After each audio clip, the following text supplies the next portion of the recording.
magandang umaga. Welcome sa atin pong Get It Straight with Daniel Razon ngayong araw po na ito. Kagaya ng atin pong binibigay sa inyo ang pagpapatuloy ng paghahatid ng iba't ibang mga impormasyon na direkta mula po sa mga taong concern. Kasi alam naman ninyo, ayaw ho natin na tayo ay mabiktima ng mga fake news, ng mga misinformation, mga misleading informations. Mas maganda po direkta mula po dun sa bibig ng mga taong concern.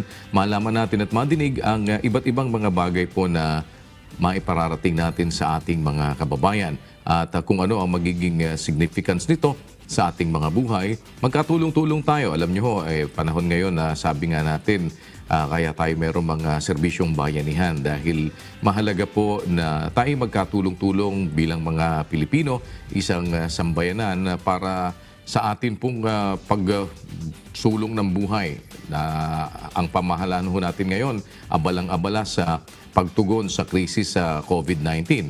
Pero alam niyo po, ang isang sinasabi nila, tinututukan pa rin nilang patuloy ito pong iba pang mga mahalagang issue na kinakaharap ng ating bansa. Gaya na lamang ho nitong ating usapin sa territorial dispute at ganun din yung mga corruption sa iba't ibang mga government agencies. Bago natin himayin ang mga kontrobersyal na issue, kasama ng ating panauhin ngayong umaga para tulungan po tayo na matalakay at makapagbigay po sa atin ng mga mahalagang information.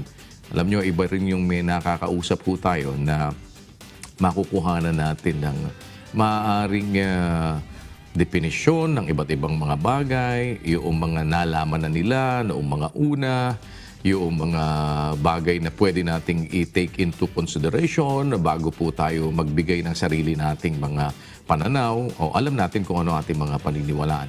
Pero bago ho tayo mag-umpisa sa ating talakayan, panoorin niyo muna po ito. Agawan ng teritoryo sa West Philippine Sea, nagpapatuloy na giyera kontra iligal na droga at issue hinggil sa umano'y nangyayaring human rights violation sa bansa. Ilan lamang ito sa mga kontrobersiyang kinakaharap ngayon ng Administrasyong Duterte. Subalit, papaano nga ba nire-resolba ng pamahalaan ang mga mahalagang isyong ito gayong nahaharap ang bansa sa pandemya? Sa mensaheng binitawan ni Pangulong Rodrigo Duterte sa mga leader ng ASEAN nito lamang Hunyo, sinabi nito na nakakaalarma ang mga nangyayari sa South China Sea. Even our region struggles to contain COVID-19, alarming incidents in South China Sea occurred. We call on the parties to refrain from escalating tension and abide by the responsibilities under the international law. Magugunitang mahigit isang taon na ang nakalipas mula nang mabangga ng isang Chinese vessel ang FB Gemver 1 sa may recto o reed bank na bahagi ng West Philippine Sea. Tinawag ng Pangulo na maritime accident ang nangyari. Nito namang Pebrero, tinutukan ng armas ng Chinese warship ang BRP Conrado Yap ng Philippine Navy habang nagpapatrolya malapit sa Rizal o Commodore Reef sa West Philippine Sea. Batay sa pananaw ng eksperto at direktor ng University of the Philippines Institute of Maritime Affairs and Law of the Sea na si Professor J. Batong Bakal, hindi humupa ang tensyon sa West Philippine Sea. Sa nakalipas na 4 na taon ng pagiging bukas at mapagbigay ng Duterte administration sa China, walang malaking pagsulong ang negosasyon. Bagkus ay sinasamantala umano ng China na isulong ang kanilang interes habang abala ang ibang mga kaagaw na bansa sa pagtugon sa COVID-19 pandemic. Tiniyak naman ni Defense Secretary Delfin Lorenzana, patuloy na gumagawa ng mga hakbang ang pamahalaan upang lalo pang protektahan ang teritoryo ng bansa. Bukod sa territorial dispute, malaking suliranin din ng bansa ang iligal na droga at mga alegasyon kaugnay sa paglabag sa karapatang pantao. Sa mga suliraning kinakaharap ng kasalukuyang administrasyon, isa-isa nating talakayin ang ilang mga napapanahong issue. Ano nga ba ang estado ng negosasyon sa pagitan ng Pilipinas, China at ng iba pang mga bansa na nag-aagawan sa South China Sea? May mga kontrata nga ba ang Pilipinas sa mga Chinese firm na kabilang sa mga nagsasagawa ng militarisasyon at reklamasyon sa West Philippine Sea? Sa patuloy na pagpapaigting ng pamahalaan sa paglaban sa iligal na droga, lumalala nga ba ang umano'y mga kaso ng paglabag sa karapatang pantao sa Pilipinas? At para po tayo itulungan na maintindihan ang iba't ibang mga bagay na nakapaloob sa iba't ibang mga issue para mas lumawak po ang ating mga pananaw at magkaroon tayo ng masasabi nating mapagbabasihan kung ano man yung ating bibigay na opinion, ano man yung ating magiging side, ay makatalakayan po natin at papasalamat tayo. Binigyan tayo ng panahon ang chairman po ng Philippine Council for Foreign Relations at dati po ang ating DILG Secretary Rafael Alunan III. Secretary, magandang umaga po sa inyo. Kumusta? Magandang umaga sa iyo, Kuya Daniel. Long time no hear and no see. Thank you for having me. Pero nakikita ko naman kayo palagi dahil very active din kayo sa social media. Pero syempre, nami-miss ko na din yung atin pong mga face-to-face encounter. But just the same, I'm happy to see you na getting stronger pa rin. Ano? Active kayo dito sa iba't ibang mga discussions. Pero sana po matulungan nyo din kami dahil para mas maging malawak yung aming mga kaisipan at ating mga kababayan dito po ay maging aware dahil kayo po ay dating Secretary ng Department of Interior and Local Government at malaki ang participation po ninyo sa iba't ibang mga activities ng pamahalaan. And ngayon, you are the chairman nito pong tinatawag natin na Philippine Council for Foreign Relations. Ito ay, tama po ba? This was established 1985 pa, Secretary? That's correct. It was established in 1985 and then it went through its phases. Tumaas ang value ng PCFR during the time pero after a while bumaba. So we're now reviving it. Okay. So ito po is a non-governmental organization. How is the government acknowledging it, Secretary? We've been helping the government by providing them constructive advice as well as by holding track 1.5 dialogues with our counterparts in various countries, particularly China. Mm-hmm. At itong mga usapin, ang results sa mga dialogues ay pinapasa din namin sa gobyerno to be able to assist them in expanding their situational awareness. Kasi pag you know more about how another country thinks, kung ano yung mga pinaparating nila sa inyo via back channels, you'll be able to process things much better and arrive at informed decisions. So parang kumbaga mabibigyan nyo sila ng idea paano mag-isip itong iba't ibang mga counterparts din sa ibang bansa. Pero ano ho ba talaga ang main purpose ng pagkaka-establish nito pong PCFR? Well, it's basically to engage in international relations. That's number one. Number two, to serve as a think tank. Number three, to serve as a policy advisor. No? In other words, it's all part of whole of governance and whole of society undertaking for nation-building purposes. At yung aming value is in terms of providing, we'd like to say intelligent advice. Sino-sino po ang mga active pa na kasama nyo dito, Sec?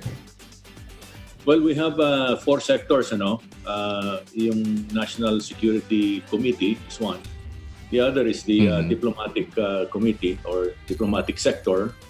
Composed of, yung sa National Security Committee, composed of former senior security and defense officials, including military and police.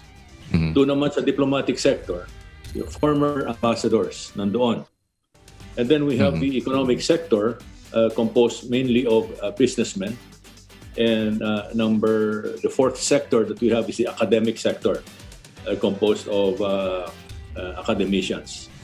Yung board namin is mga 7 kami and they're drawn from the different sectors. Secretary, matagal na hong usapin itong West Philippine Sea, itong dispute natin with China. No? Ano ba ang advice na ibinigay ninyo sa gobyerno with regard to this, Secretary?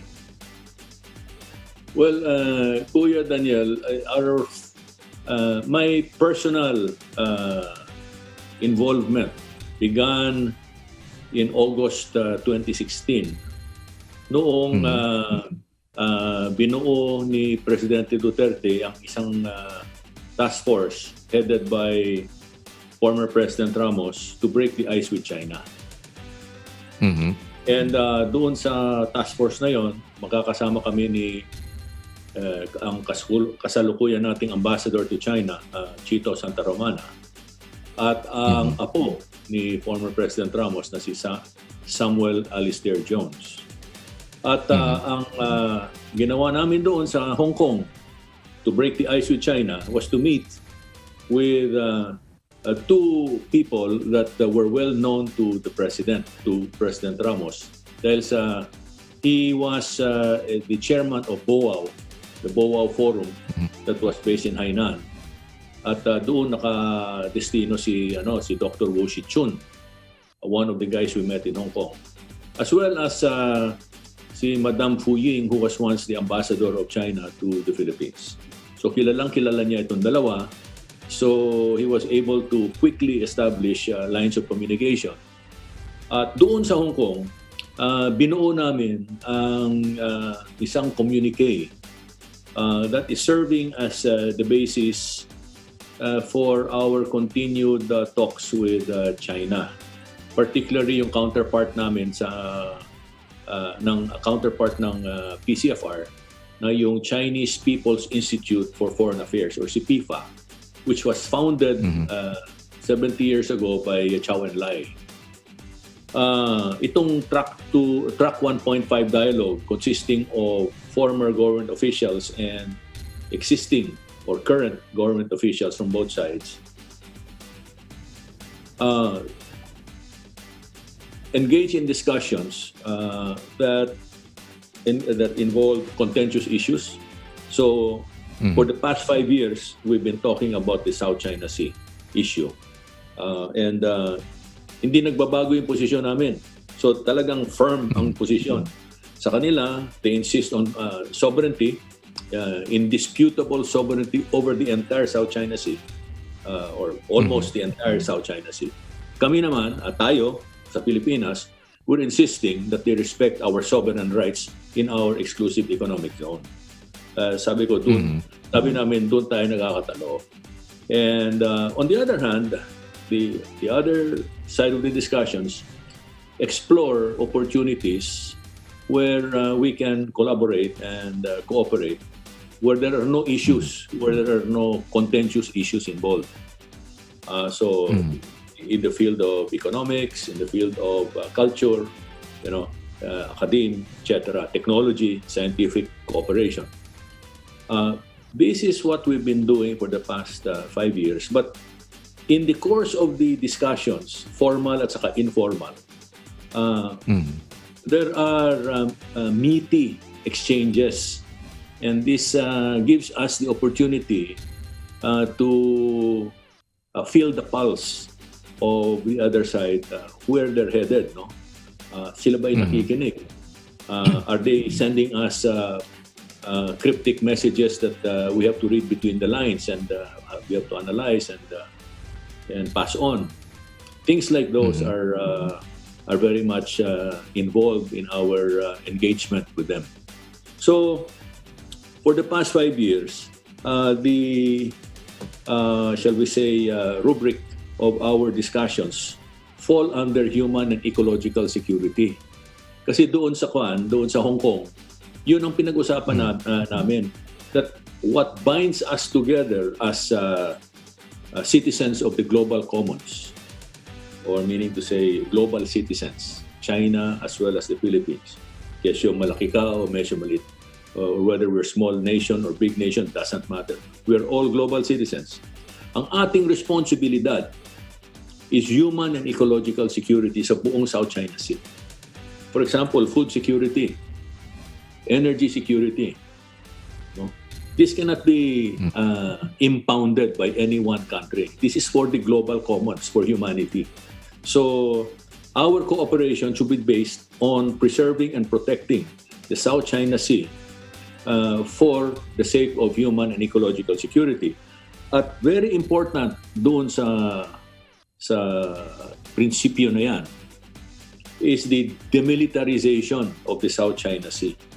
Because how can you ensure human and ecological security if there is a confrontation at sea by big powers like China and the United States, or China and the smaller powers in ASEAN, we will never be able to secure the South China Sea for human and ecological purposes. No? So, when they ask for specifics, sabi namin, well, if you agree that the South China Sea is for human and ecological security, then it follows that we declare the entire South China Sea as a zone of peace, a zone for human and ecological security, in which case you have to demilitarize. There should be no form of militarization or presence of military in the South China Sea, except when it is used for humanitarian purposes, for safety of life at sea, or for crossing the sea to other nations and render humanitarian assistance and disaster response. So ito yung aming mantra every time we meet.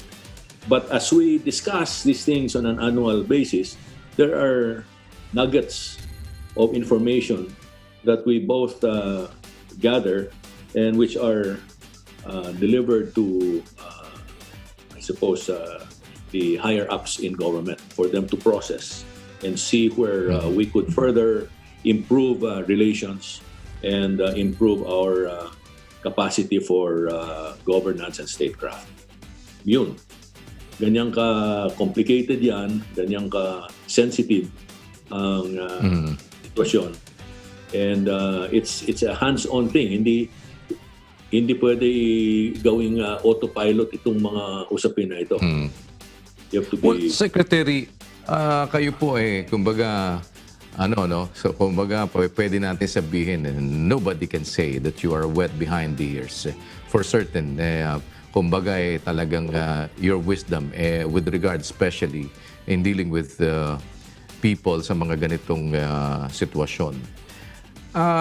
Nakikita nyo ba meron pang yung kaisipan ng China medyo meron pang direksyon na mas sway pa sila, or parang ito is hindi, eto kami, bahala kayo sa buhay nyo, kung kaya nyo kami, sige, banggain nyo kami, pero eto ang amin talaga, we'll take this, parang walang dito, wala tong no buts, no ifs, walang dito, amin to, kami ang mananatili dito. Is that the kind of thinking that they have? Well, the sense that I get, Kuya Daniel, is that they will keep on talking to you and dribble the ball or freeze the ball. And we'll just go along with you. Basta talk, walang problema. Talk is cheap naman no?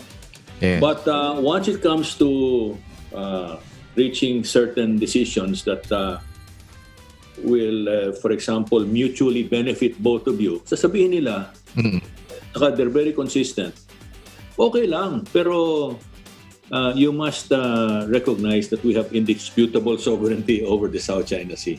Kaya't walang nangyayari. So ang itong attitude na ito is not only experienced by us, which is why we brought them to the arbitral tribunal after so many years, no?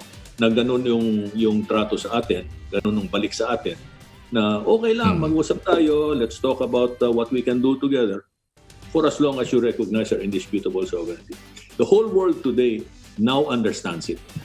Kaya yung mga global security experts, more and more, including former heads of state, are coming to the conclusion that at the rate China is going, where it is rigid on its position about its historical rights and ownership of the South China Sea, that sooner or later, magkakabanggaan talaga out at sea. And the US is preparing for that. So in other words, parang chinutubibo lang din tayo nila. Parang ang gusto mo sabihin po sa secretary dito, eto yung candy. Gusto mong tikman? Hindi, akin to. Parang ganon. Kung gusto mo, sige, pukpuk sa ulo mo to kung pipilitin mong kuhanin ito. Parang, kumbaga, parang talagang hindi ka makakatikim nitong candy na to. Kung sabihin mo man na gusto mo makatikim, okay lang, makikipagkwentuhan ako sa'yo. Pero hanggang doon ka na lang, tatakam-takam ka na lang dyan. At pagkapilitin mo, kahit na didilaan mo lang tong candy na to, hindi pwede. Or else, babatukan ko ulo mo. Parang gano'n na lang parang street language, Secretary. Tama. Yun ang dating nila. A very good example is tayo. Nung we had an incident doon sa Scarborough. Anong ginawa nila? Tinigil nila yung trade natin for 3 months. Tinigil nila yung import ng bananas, tinigil nila yung pagpadala ng mga turista dito sa atin para matikman natin yung economic loss for going against them. And today, the best example is Australia. Because Australia is now becoming more assertive at it has openly pushed back China regarding its position sa South China Sea at doon na rin sa kanilang lugar sa South Pacific because they're already feeling the pressure of China there, the presence. Tinigil nila yung imports. Sabi ng Australia, ng China sa kanila, sige, kung yung gusto ninyo, okay, we stop everything and you're going to suffer. Ganon. So in this, sa madalit sabi, we are facing a China that is controlled by hawks. But it's not monolithic because there are many from what we know inside that there are also the moderates. But the moderates right now seem to be subordinated to the hawks that are in control. In this situation po, Secretary, kasi parang it's like, sige, kung gusto mo lumaban sa akin, lumaban ka sa akin. Pero problema, hindi mo naman kaya lumaban sa akin. So, magsuccumb ka na lang kung ano yung kapritsyo ko, kung ano yung gusto ko. We're having this kind of situation and we have to face it. Di naman tayo pwede sa kanila makipaggera kung sa sarili lang natin. At hindi naman tayo pwedeng makipagsuntukan sa kanila kung sa sarili lang natin. Dahil maiksi ang kamay natin, hindi rin tayo aabot. Parang hahawakan ka lang sa noo, wala, talo ka na. Ano po ang advice din nyo dito sa ganitong situation? Because we can't go to war with China and alam naman natin yun. Ano po ang ating pwede pang gawin kung sakasakali using an intelligent, kumbaga po ay decision, Secretary? Well, we have very few options, but we've taken those options. First is building our credible deterrence. Kasi for the longest time, naiwanan ito building credible deterrence. The other is building our alliances or strengthening our defense partnerships with other countries. So that way, we can deal with the situation, not bilaterally, but multilaterally. Critical sa atin, yung build-up ng ating defense capability. Medyo maganda na ang takbo dahil si Pangulong Duterte, halimbawa, approved for the second horizon around 300 billion pesos worth of air, sea, land equipment and systems to build our credible deterrence. Pero tinamaan tayo ng COVID. So a lot of the funds that were earmarked for the procurement of defense articles ay na-divert to protect our citizens from the impact of COVID. So na-postpone yung pagbibili nitong mga defense equipment to the third horizon. The third horizon is on the next 5-year stretch starting 2022 hanggang 2027, ganon. Or 2023 hanggang 2028. Medyo naiiwanan tayo dito sa build-up, and in the event of an early conflict, let's say between our defense partners and allies with China, in a coalition, we're going to be the weakest link. At what we want to do is we want to avoid being that. Kasi It's not so much going to war against China, but our ability to protect our interests within our EEZ and in our territory. Wala nakakahiya.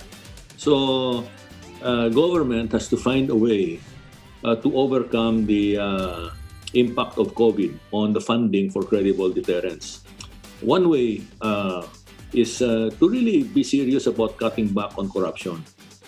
Alam mo, Kuya Daniel, nung panahon namin ni Presidente Ramos, one of the first things that he wanted to find out is how many percent of the budget is being lost to corruption and inefficiency and incompetence. At ang tinansya ng Department of Finance at that time was around 20%. Biro mo yung annual budget namin noon at that time, 1992, was 500 billion pesos. 20% was 100 billion ang nawawala. Sabihin na lang natin na hindi na tumaas yung 20%. Steady na lang yung 20% hanggang ngayon. Ilan na ba ang budget natin? 4 billion? 4 billion na. 4 trillion. 4 times 20%. That's 800 billion ang nawawala. Okay? So, can you imagine if we can save half of the 20%, iligtas natin yung kalahati, which is about 10% of the budget, from corruption. That's 400 billion that we can bring back and put to good use for credible deterrence, for social welfare, for basic services, etc. But that hasn't happened. And so today, we keep on, ang naririnig ko lagi is wala tayong pondo para ituloy yung credible deterrence. Unfortunately, they are not doing enough to do so. So in this The other thing, yes, in this situation po, parang ang laban na ba lang natin dito ngayon you can't beat them, join them. Ganun lang po ba yun? Hindi pa. Another point, Kuya, is yung kung darating sa labanan doon sa laot, ang mga protagonist doon ay mga big powers. Kasi wala naman tayong kakayahan. Okay. If at all, yung kaya lang natin yung kanilang maritime militia, yung kanilang mga fishing boats na ginagamit din birang militia, that keep on intruding sa ating West Philippine Sea. Baka yan, pwede pa nating tirahin. Pero our biggest problem are the infiltrators na nandito na sa loob ng ating teritoryo. We have allowed, because of corruption, a lot of suspected infiltrators in various sectors of society. Kagaya ng panahon ng World War II, before World War II, where we were infiltrated by the Japanese. Yung local gardener, yung local trader, yung local industrialist, yung local retailer at wholesaler, yung pala mga intelligence agents ng Japanese Army. At nung inatake na tayo, ayun, nagsilabasan na sila lahat with their uniforms. And that is what is being observed on the ground by many quarters, by many Filipinos, not only here in Metro Manila, but in different parts of the country. At ano yung mga points of infiltration? Yung infrastructure, yung tawag nito, yung drugs, yung droga, yung mining, yung small businesses, yung trading. Nandyan lahat yan. At are we doing something about that through counterintelligence? Kasi hindi naman makakapasok yan kung wala silang ayuda from local corrupt officials. Lalo dyan sa immigration. Halimbawa, yan ang pinupunteriya ngayon ni Presidente Duterte. And also high officials, no? And at saka yung mga big businessmen that really don't care about the national interest but only their own pockets.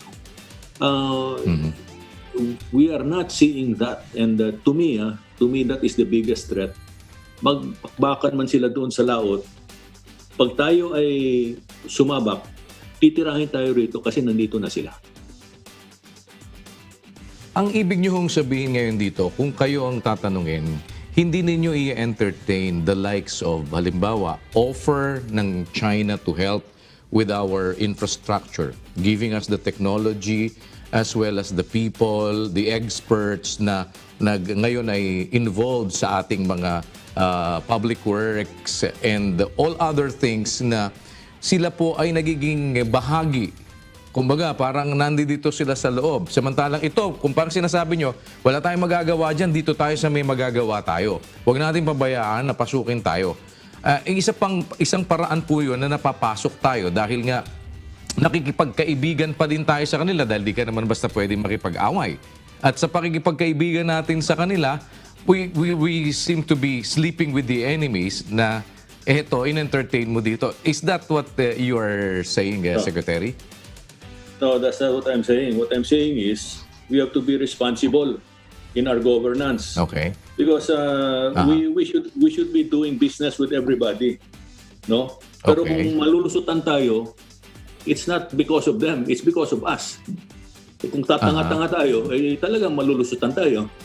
So it's a question of good government, good law enforcement, and being firm about our national interests, and public interests.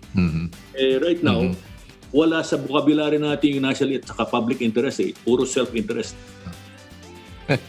So, paano sinasabi nyo? Ang problema, Kuya Daniel, ang problema Apo. hindi yung kalaban natin, ang problema tayo mismo. We are our own worst enemy. Parang sinasabi nyo ba na hindi naman talaga tayo tatanga-tanga kung hindi nagpapakatanga lang tayo for some reason? Posible. Posible na ganon, posible na talagang tanga tayo. Pero binabanggit nyo dito is corruption pa din ng isa, no? Parang halimbawa, ito hindi naman dapat sana na nandito kaya nakapasok because of corruption. Ano ba ang nakikita po ninyo with the fight against corruption ng kasalukuyang gobyerno? Are we on the right track or anong intelligent advice that you have given the government with regard to this? Well, it's not so much intelligent advice that I've given this government. During the time of President Ramos, one of the first executive orders that he issued, after careful analysis of what's wrong with Philippine society, is yung executive order niya for moral recovery. Because our value system, we've lost our moral moorings. Our value system has been shredded through time, and where self-interest subordinated national interest and public good and the common good. So, sabi niya, what's important is our mindset in our souls. Kasi that is what drives everything. We cannot keep on talking about anti-corruption if you're still corrupt. Di ba? Only people who are clean can really go after the corrupt. But the corrupt cannot go after the other corrupt because they're all in the same boat. Good example, the conduct of yung campaign against the corrupt. Sino ang gagamitin mo to enforce the law when you have not undertaken a house cleaning campaign muna? That is what we did during our time with President Ramos. We started the cleanup of the criminal justice system. Ang problema, we ran out of time. It should have been continued by succeeding administrations because this was a national campaign and policy. Pero hindi nasunod. Walang sustainability, walang continuity. That's the other problem that we have in our state of mind. Because of self-interest, wala tayong continuity mindset. So whatever the predecessor did, tabi muna yan. Ako muna ang gusto ko. And oftentimes yung gusto ay does not hindi magkatugma sa common good at saka sa national interest. So you have to change mindsets, and that's through moral recovery. Then you have to have an honest to goodness house cleaning. house cleaning of all the institutions that harbor corrupt elements. Kasi if you're going to run after corruption and these guys are still there, magtutulungan lang naman yan. Simple lang naman yan. It's common sense. How's your relationship now with the president? Binanggit niyo ho ba yan sa kanya? Well, we haven't spoken to each other since the elections last year. But So, I'm sure they're monitoring what I'm saying here in Facebook. So, practically, kasi pag tinignan ko yung mga sinasabi nyo sa Facebook at saka sa Instagram, hindi kayo happy with how things are being handled, hindi ho ba? Well, that's for every administration. Kasi we have not done anything to change ourselves. So that's a lingering problem, regardless of who's in charge. Philippine society has not changed itself. So nakapagtataka na sigaw tayo ng sigaw, we want a better Philippines. But are we doing anything to be a better we, a better you, a better me? Wala there's a disconnect. There's a disconnect. That's why walang katapusan itong problema natin. Paulit-ulit. Itong conversation natin, Kuya Daniel, we could have had this 10 years ago or 20 years ago. Ganon din. Yeah. Ganon din ang sasabihin natin. and so on, ano? At sa mga susunod pa. Pero masakit pong masakit tanggapin.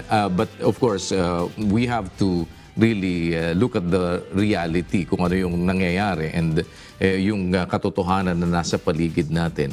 Ano ang pinaka-list as of the moment that can be done which is pwedeng sabihing welcome pa na gawin?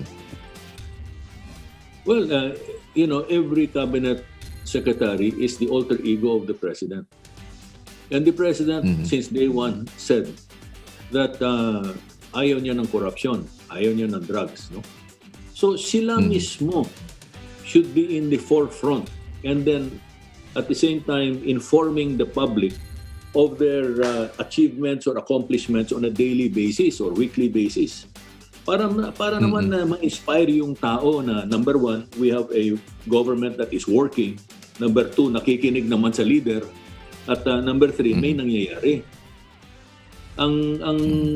What's happening now is we're listening to the president say the right things, but pagdating na sa execution, there are good moments, there are bad moments, but on the whole, very few are really working day and night to carry out his instructions. The rest are just governance by publicity. So paano ho ngayon itong natin? Kumbaga parang ganon, maghihintay na lang din tayo ulit. Kasi as of the moment, malakas ang social media. Marami nagsasalita sa social media. Nakakalungkot nga lang din, syempre marami kang i-filter na sinasabi sa social media dahil bawat isa na lang may sariling channel at bawat isa na lang magaling. Bawat isa na lang parang kanya-kanyang komentaryo at pagka hindi ka pa marunong mag-determine, biktima ka pa ng fake news at ng mga misinformation. So as of the moment, aside from what you are doing in the social media, you've been very active ng pagbibigay ng inyong mga opinions. Bilang mamamayan, saan tayo pwedeng pagkaisa na kagaya na, well, one, sinabi nyo nga, mag-umpisa tayo ng pagbabago sa sarili natin. And that's very, naman talaga, parang that's very basic. Hindi naman tayo pwedeng magtuturo ng puwing ng iba na yung tahilan sa mata natin nandiyan pa rin. But apart from that, yung talagang pwedeng sa, kumbaga, maumpisahan, mag-i-institutionalize. Sabi nga ninyo, kasi may inumpisahan ka, di naman natutuloy Parang gano'n na lang, papalitan ng pangalan. Ngayon, Rafi Alunan. bukas wala na si Rafi Alunan dito sa pwesto. Hindi, palitan natin proyekto na yan. Kailangan itong pangalan ni Procopio dahil para si Procopio yung sikat, yung sistema niyan. Huwag mong pabayaan. Makikredit yan kay Rafi Alunan. All of those, matagal na ho yan, bata pa ho ako. Ngayon po lolo na ako at mag-dual citizen na rin. Ano? But just the same, kailangan natin pa rin mag-umpisa somewhere. Apart from dun sa sarili natin, saan pa tayo pwede na magtulong-tulong ng mga mamamayang Pilipino, Secretary?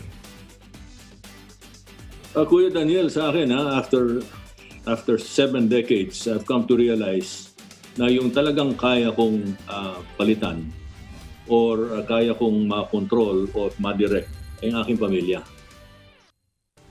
Apart from improving myself, making sure that my family is brought up the right way with the right values to become good citizens and to be of service to others.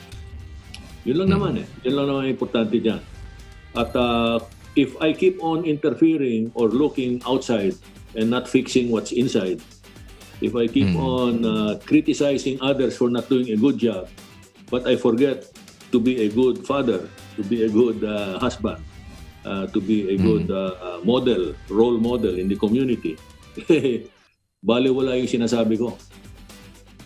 So start at home, and that's the best from at an early age. Start at home and start with yourself. That's your best contribution to society. Well, that said, dati gusto nyo po na isulong yung criminal at juvenile justice system natin. Ano pang nakikita ninyo ngayon dito at the present time, Secretary? Actually, ang tawag ko sa Pilipinas is a target-rich environment. There are so many things to fix. No?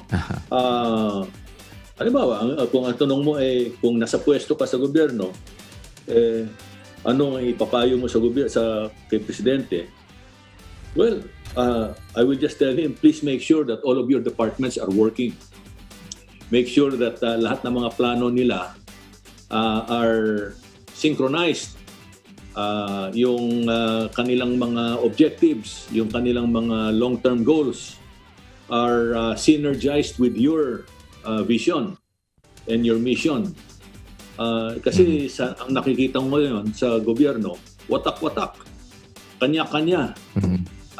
Meron naman silang mga cluster, but are they working as a cluster? Are they working as a unified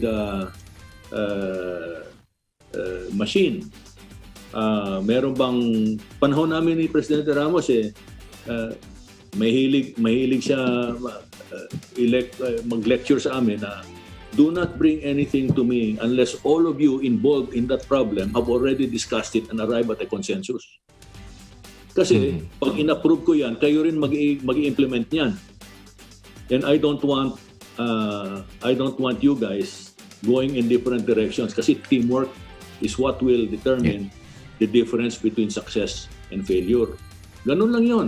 But for some reason, lahat ng mga very good examples at payo ni Presidente Ramos ay, well, hindi na sunod. Kung meron man, going through the motions. Kasi if the reverse is true, if what I'm saying is incorrect, then we would have seen after his administration na well-oiled machine ang Philippine government delivering on its promise to build the nation. Pero wala tayong nakikita ng ganyan Tingnan mo, naunahan na tayo ng Vietnam. And Burma is fast catching up. Bangladesh, nauna na sa atin. Before this, way behind us. So, anong justification natin dyan? How do we explain ourselves? Kung hindi, we've squandered as a nation. We've squandered all of the opportunities for us to build a better Philippines. Now, anong nangyari? Maraming nangyari. And basically, negligence. Pinabayaan natin edukasyon. pinabayaan natin ang lessons of history that could have improved our behavior as a people. We have ignored and neglected good or best practice sa governance. We have not kept up with the rest of the world that have improved themselves continually. Wala. Happy-go-lucky tayo. And yet, we want all the rewards of a first world country. Ano ka? So, so here we are, frustrated as usual, saying the same things that we have been saying all these years. And para bang nobody really cares. Everybody agrees, everybody says you're right, but nobody does anything to get out of their comfort zone to do something about it on a steady basis, day in, day out, until we finally changed ourselves as a nation. Wala. Dito po So, sa what are we ating to do? dito po sa ating anti-terror law ngayon na somehow yung ating existing Human Security Act of 2007 na-repeal niyan nitong anti-terror law natin ng 2020. Ano nyo dyan? Are you happy with it? Well, I'm happy with it in the sense that it's a lot better than the previous Human Security Act of 2007 kasi walang ipin yun eh. What's important sa anti-terror law natin is that we are able to prevent terrorist acts that would impact on lives and property. So there are many provisions there that now provide the legal basis for our law enforcement and intelligence communities to act decisively before a terrorist act happens. In the past, wala tayong ganon. So I'm happy with that. But at the same time, the law is not enough. We have to make sure that the people that we field to enforce the anti-terror law are top-notch. Hindi yung mediocre and then we'll take shortcuts. And because that would be a mockery of the law and it would just simply discredit the government. And instead of gaining the support of the citizenry, ay tatalikuran sila. So very important that the law is there to give our law enforcers and intelligence communities the legal basis to protect society. But the people themselves who are responsible for that, who have the authority and have the responsibility to protect society, have to have the proper credentials and qualifications. A title is not enough. They have to prove themselves on a daily basis. At talagang tutukan yan. Kailangan silang matutukan. Based po sa observation ninyo sa mga nakakaraan, are you confident that our anti-terror law can be implemented properly? Well, that's hypothetical. We'll see how that happens. What actually happens? It can go that way. It can be the reverse. No, it all depends. But it's hard to conclude based on a hypothesis. Ano po ang pinakamalaking maaaring nakikita yung challenge dito for it to be implemented properly? Ito nga, yung selection and training of the people that are tasked to protect society, the intelligence community at saka yung operators. And then, of course, the leadership that's watching over them, providing them all of the policy guidance and whatnot. No, dapat they have to have the proper mindset, the skills, and the determination and persistence to be able to do the right thing 24/7. Nagkakabanggaan dun sa mga red tagging at daming usapan dyan. Anong masasabi nyo dyan sa mga sinasabi ho ngayon tungkol dun sa mga taong nai-involve at pati yung mga nasa Makabayan block being the legal front of the communism, itong nila Joma Season. What are your thoughts on this, Secretary? Kuya Daniel, when I was DILG, I was Homeland Security, basically. And I was facing all kinds of internal security problems, from the communist insurgency to Al-Qaeda, no? Including common crimes and transnational crime. Kilalang namin kilalang-kilala ko ang kilos ng CCP, CPP, NDF, NPA. Ang sinasabing red tagging na yan, sino ba ang who coined that term red tagging? Sila din eh. We don't have to red tag because they have incriminated themselves through their behavior all these years. Kilala na sila. And then every now and then, because of their siguro overconfidence, papayabang, si Joma mismo at saka yung mga heads ng NDF organizations nagpupulong-pulong, lumalabas sa YouTube. There's no need to red tag. They're advertising themselves. Ang critical itong masasabi ko, Kuya Daniel. Their belief in communism is not a problem. They can believe it. Anybody is free to believe whatever they want to believe in. But if they engage in acts that violate the law, yung specified sa, for example, sa revised penal code, that's their lookout. If they violate the law, they habulin sila. They cannot hide. They cannot hide behind the law and say, you cannot run after me because I'm an ideologue. I don't care if you're an ideologue or whether you have no ideology, but if you violate the law, habulin kita. With the present problems po na naglipa na ngayon, lahat yan, meron pang pandemic tayong hinaharap, meron pa tayong ngayon ay bukod po dyan sa pandemic natin, calamities natin left and right. Ano po ang tinitignan ninyo come 2021 and ano ang tinitignan yung mas magandang atin po ngayong pagtuunan ng pansin when it comes to like yung adjustment po ng ating normals na sinasabi nila, no?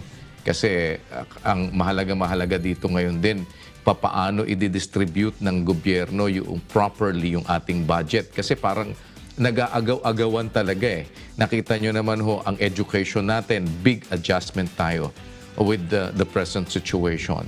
Ang atin pong health ay napakalaki rin po ng atin ngayong adjustment na kailangan dyan. Sinabayan pa po ng problema natin with PhilHealth. Sinabayan pa nitong pagkahinto noong pag-testing because of utang dito sa kay PRC. All of this, may pinag-uusapan ho ditong budget eh. Talagang hatakan po dito eh. Kung sa inyo pong obserbasyon yung tatanungin, saan ba tayo talaga dapat magbigay ng priority, Secretary? Right now, because of the situation, tatlo yung risks, national risks na nakikita ko eh. Number one is of course public health, no? Kasi COVID does not respect age or gender. Yes. But ang gustong-gusto niya are people with preconditions, and there are many Filipinos who have preconditions. So public health is very important. Number two, yung economic security. Because of COVID, many of the problems that we were already facing or experiencing before COVID were greatly impacted, or shall we say worsened. For example, meron na tayong unemployment problem before COVID, lalong sumama yung unemployment problem. And when you have no job, you have no income. When you have no income, you cannot purchase anything. Walang consumption. So baksak ang mall, baksak ang mga manufacturers, baksak ang mga retailers, wholesalers, baksak ang supply chain across the board. So there's a need for the government to focus on saving lives and saving jobs to try to get back to normal as quickly as possible. However, one must remember that up to now, the invisible enemy, tawag natin ay COVID-19, still has the upper hand because our knowledge of COVID-19 is not complete. We keep on learning new things about it. In the meantime, COVID reigns supreme all over the world. In fact, it is making is resurging again sa mga first world countries, particularly mga temperate countries. No? So that will continue to impact on the global economy. And how long the world will suffer with respect to the economic downturn remains to be seen.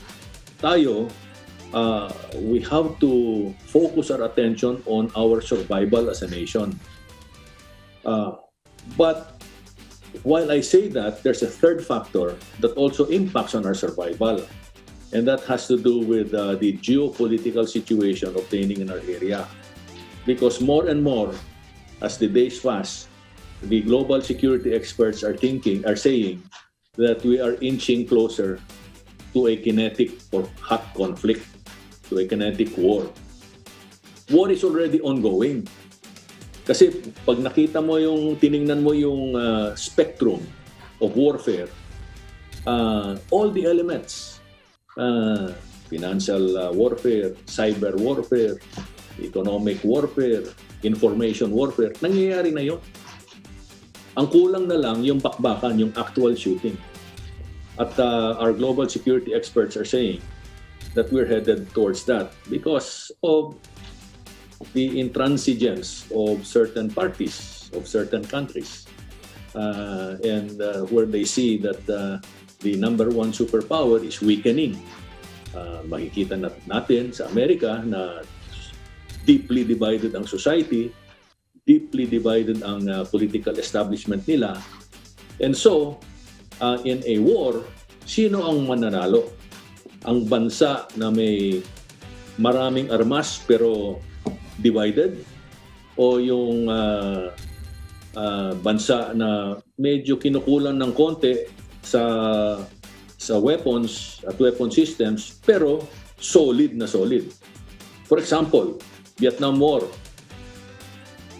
Vietnam, because of its deep nationalism, despite its drawbacks in equipment, because of their patriotism and dedication to the cause, beat two superpowers, France and the United States. Panalo sila. Why? Because the Americans, because of their lack of unity and deep divisions politically, beat themselves. They beat themselves. Para bang Kuya Daniel tayo naglalaro ng tennis. Ikaw ang magaling. Ako ay novato lang. Bagong-bago lang. Pero you're making all the mistakes and you're very overconfident. You're very overconfident and you're underestimating the other side. Chances are, based on history, matatalo ka. Because you'll be because of that attitude, and because of the situation, your internal situation. So top 3 risks. Geopolitical risk, kailangan bantayan natin yan. Ano yung kailangan natin gawin? We have to make sure that we are secure in our homeland against infiltrators. Yung mga hinahawakan nilang mga vital infrastructure that's critical to our national security, kailangan we have to loosen their grip there. We have to continue building our credible deterrence. We have to continue building our public health institutions to save lives. And we have to strengthen our economic and financial institutions to be able to not just generate jobs, but to be able to grow the economy and prepare it for takeoff once we get out of COVID. A lot to be done, but that means strong leadership, focused leadership,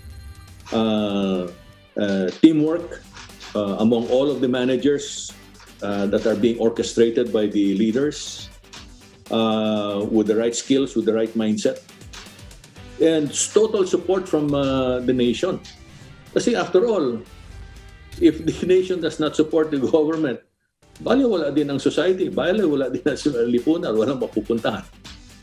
So, all of these things have to come together under one heading. All of that na sinabi ko comes under one heading, getting our act together. Well, thank you so much, Secretary. At ako'y naniniwala po na maraming, lalo na sa mga kabataan ngayon na nagkakaroon ng ideya na mas malawak with all of these things that you are saying. But before I let you go, baka meron po kayong ibang mga gustong ipanawagan sa ating mga kababayan, things that you still would like to say at maiwanan sa kanila. Nasa inyo po ang pagkakataon, Secretary, please. Thank you, Kuya Daniel.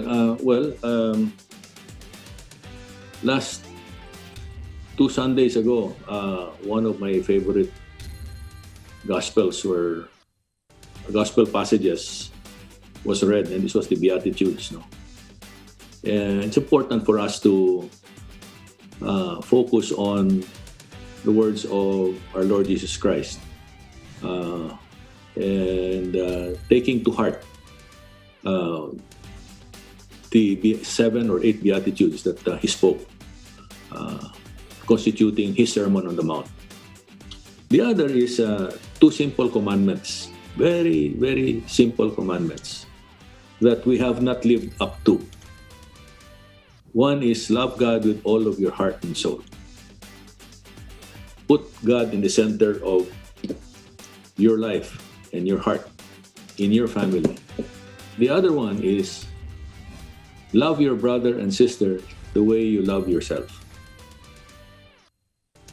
Love is the opposite of hate, and love will provide you the pathways to progress. Hate will lead you to destruction. Ganun lang kasimple yun. And if we're able to put that to heart, then everything that we do in the family, in the community, in our workplace, and in our country will be for the common good, will be towards serving each other and caring for each other. That's what's missing in our society. That's something that we need to reflect on and work together to reach that desired condition where we have a sense of brotherhood, a sense of common good, a sense of public service. And ultimately, with a sense of brotherhood, we will have a sense of nationhood and the kind of patriotism that will build a nation for our children for a long, long time. Yun lang pong masasabi ko. I completely agree with you on that, and I couldn't agree with you more. At maraming salamat po at kaisa niyo po kami dyan. At ika nga, isang bagay na aming magiging bahagi ay maging daan para makarating ang iba't ibang mahalagang impormasyon at lalo na po ang pagmamahal sa ating kapwa-tao na tantamount ng pagmamahal natin sa Panginoon. Kagaya ng inyong sinasabi, kaya dito po sa amin sa UNTV, ang aming pilit na isinusulong ay ang ating pong public service. At nandyan po ang ating mga serbisyong bayanihan na umaabot sa ating mga kapwa-tao sa ating maliit na paraan na magagawa. At kung ano po ang aming may pagsisilbi, makakaasa po kayo na kasama nyo kami sa lahat ng bagay na mabuti. Kagaya po na aking sinabi, ako po ay sumasang-ayon sa inyo 100% and may God bless you, Secretary Rafi. At dalangin po namin ang inyong kaligtasan. At looking forward to seeing you again. At kahit na maputi na ang buhok nyo, nakalitaw pa rin yung gandang lalaki nyo. Salamat po. Let's have coffee sometime, sir. Salamat po. Thank you so much. Looking forward to that. Thank you. Bye-bye. Si Secretary Rafael Alunan, former DILG Secretary po at kasalukuyang Chairman po ng Philippine Council for Foreign Relations and siya po ang ating nakapanayam. Ako naman po ang inyong Kuya Daniel Razon. Dito po sa UNTV, Diyos ang aming sandigan, serbisyo publiko ang aming pinahahalagahan. Ito po ang Get It Straight with Daniel Razon. Magandang umaga po.